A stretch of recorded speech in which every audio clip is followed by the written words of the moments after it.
Surat Al-Insan ayat yang kedua Allah katakan nabtalihi faja'alnahu sami'an basira.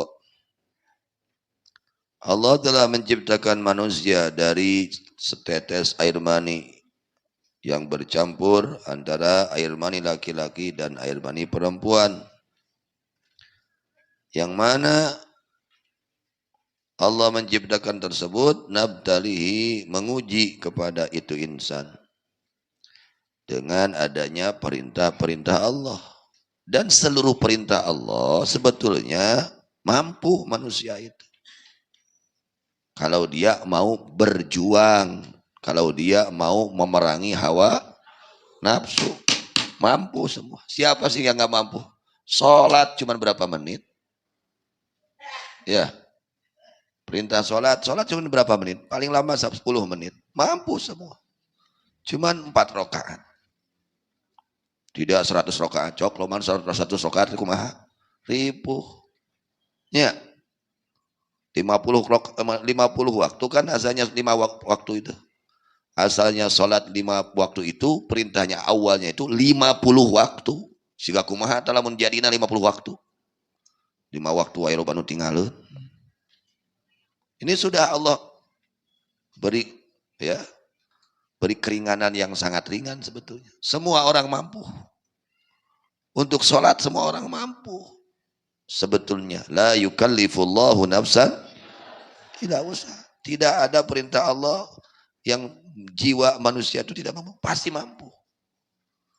Hanya ada yang mau berjuang, nah itu. Ada yang tidak mau, ya itu pokoknya. Sholat subuh berapa rakaat sih? Cuma 2. Palingnya 5 menit. Sahan udah kuat sholat 5 menit itu. Terus, tapi banyak orang yang meninggalkan sholat. Kenapa? Karena mereka tidak mau berjuang, memerangi hawa nafsu. Perintah Allah itu semuanya mampu orang untuk melaksanakannya. Yang menjadi hambatan, yang menjadi masalah itu orang tersebut mau tidak berjuang melaksanakan perintah Allah, memerangi hawa nafsunya. Ya, karena hawa nafsu ini melarang untuk melaksanakan perintah Allah. Nafsu kita nih, nafsu yang jelek, mencegah kita untuk melarang kita melaksanakan perintah Allah. Sholat asalnya 50 waktu jadi 5 waktu. Teu kabayang lamun jadi 50 waktu.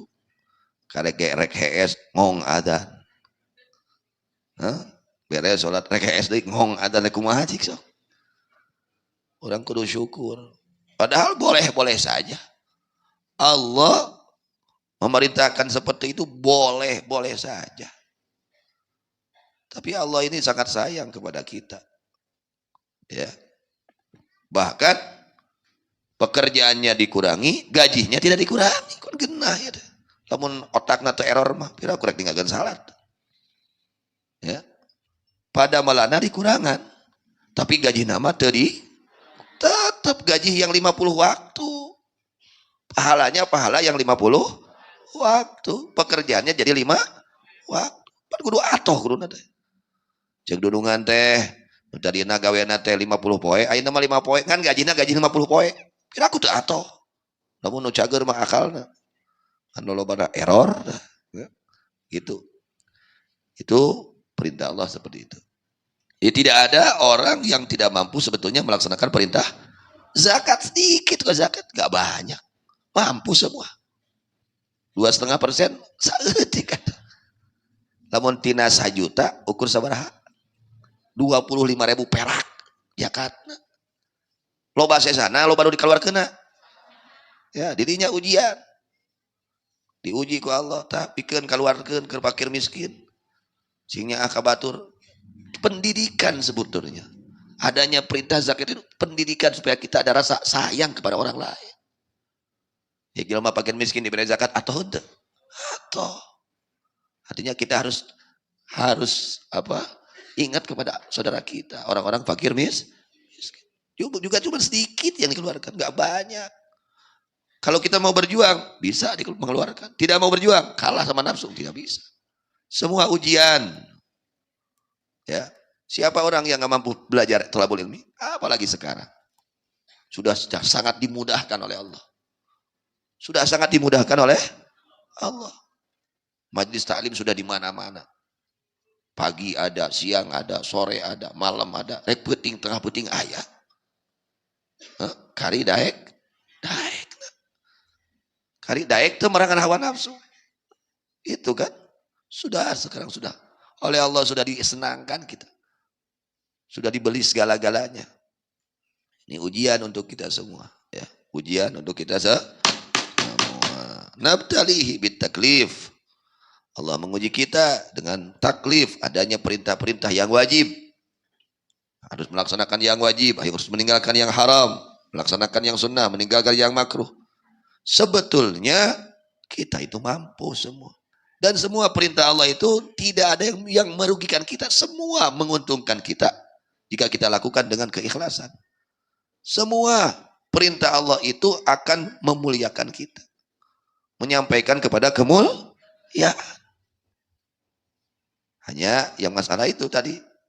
Beranikah kita melawan hawa nafsu? Nah itu.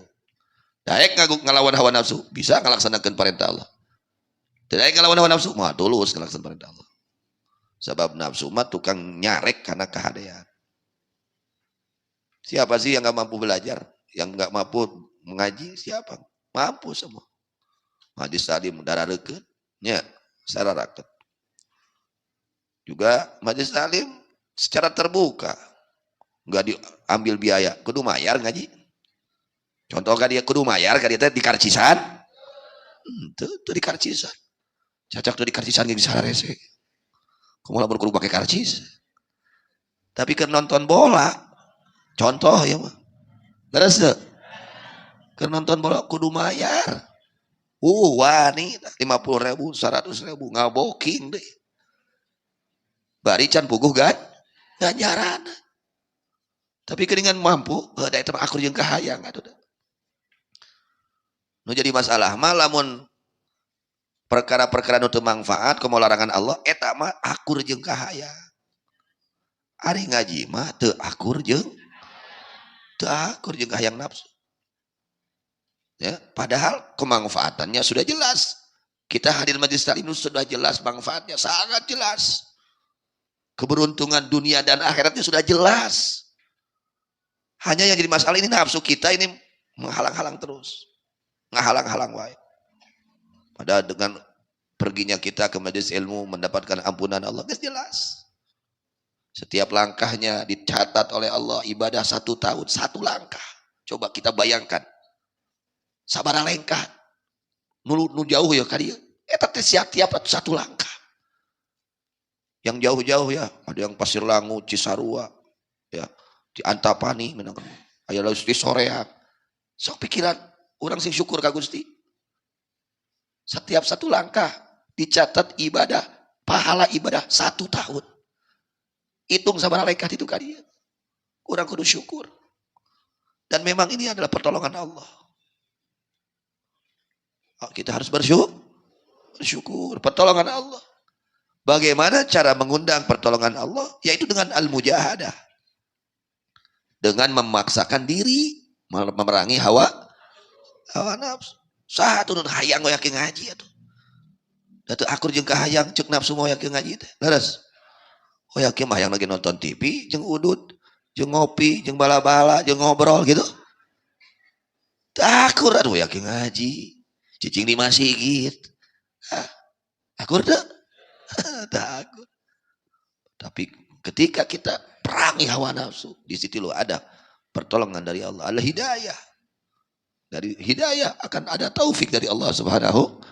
Maka kita berterima kasih kepada Allah, bersyukur. Alhamdulillah. Ya, bukan kita berbangga diri, bukan, tapi kita bersyukur, terima kasih ya Allah.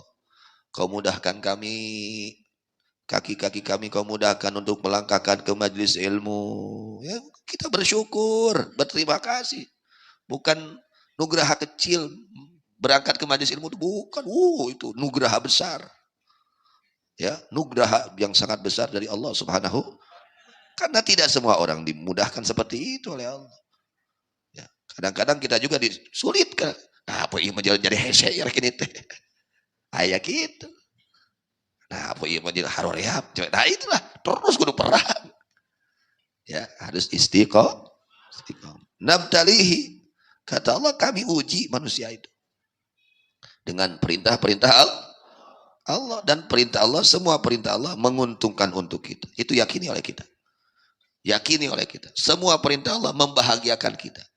Semua perintah Allah menjadi kemuliaan untuk kita. Ketika kita melaksanakan perintah Allah menjadi orang-orang yang mulia, orang-orang yang terhormat. Tekudu neangan jabatan, tekudu yang neangan pangkat, neangan perintah Allah. Laksanakan perintah Allah. Yang mengangkatnya langsung Allah. Ya, yang mengangkat derajatnya langsung Allah. Diuji ya, dengan perintah-perintah Allah. Ada yang wajib. Dengan perintah Allah ada yang sunnah. Diuji agar kita menjauhi larangan-larangan Allah. Jangan berdusta. Jangan pakai sumpah palsu. Jangan ingkar janji. Jangan khianat atas amanat. Dan itu merugikan kita ketika kita lakukan. Semua larangan Allah jika kita lakukan merugikan kita dunia akhirat. Mencelakakan kita dunia akhirat. Menyengsarakan kita dunia akhirat. Ketika kita melaksanakan larangan-larangan Allah, bahaya hidup kita. Tidak ada keberkahan di dalam hidup. Ya.